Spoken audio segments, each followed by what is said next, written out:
Minsan o kaya nga madalas pa narinig natin na, "You can do everything, kaya mo gawin lahat." Pero ang reality, ang totoo is that you can do everything, just not everything all at once. Nung nawalan ako ng trabaho, ang dami kong gusto gawin, dami kong gusto i-pursue. Maging magaling sa online game na favorite ko, passion ko sa pagre-record, yung ganito, pagvi-video ng kung ano-anong mai-share ko sa inyo.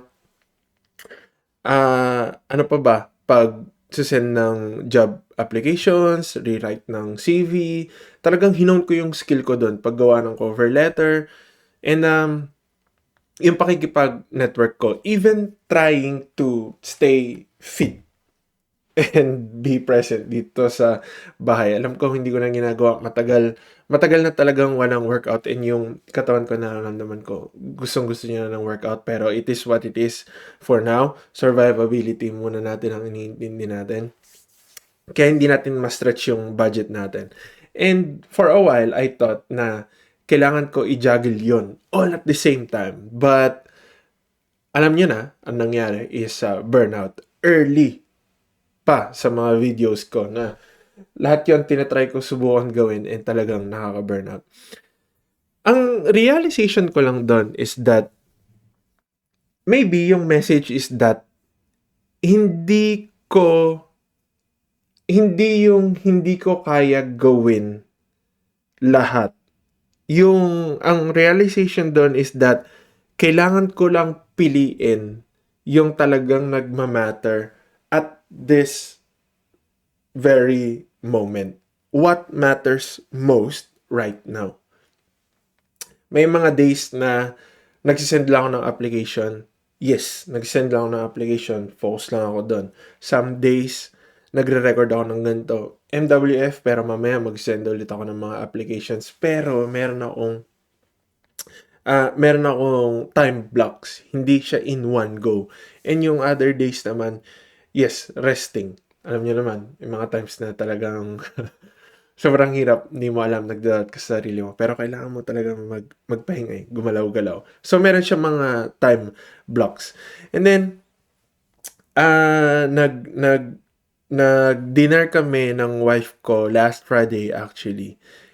Itong video na to is related doon kasi merong illustration doon sa restaurant na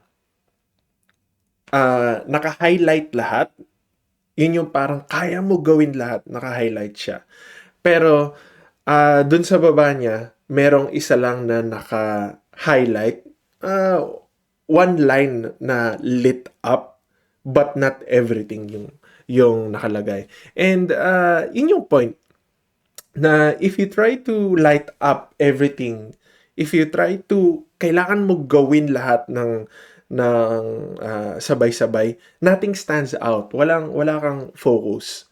Wala kang focus. But when you focus on one thing, it shines. Kaya dapat, yun yung pinractice ko this week na kailangan ko gawin. Kailangan mag-focus lang ako sa may isang bagay. Hindi lahat kaya ko pagsabayan. So, yes, kaya natin gawin lahat, pero itong video, gusto ko lang sabihin sa inyo na kaya natin gawin lahat ng iniisip natin, everything that we can dream of over a lifetime, step by step. Hindi lang everything in just one day. Hindi lang everything today. And hindi yun ang failure natin dahil meron lang tayong fino-focus na isang bagay. Kapag nafe-feel nyo na napupul kayo sa different directions, ako tulad ko, aminin ko madali rin ako ma-distract, kailangan gawin ko agad to.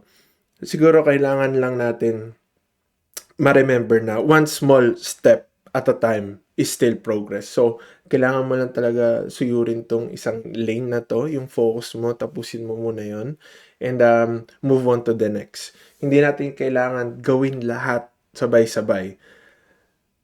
Just choose one thing na you light up today. Yung kailangan mo gawin. Focus lang. So for today's video, yes, focus tayo. Hanapin natin yung mga tamang time blocks natin. Hanapin natin yung kung saan natin ilalagay yung energy natin. So doon naman na ngayon, share to sa mom nyo, friends nyo, and colleagues nyo. And I'll see you in the next video. Go get it, Wednesday.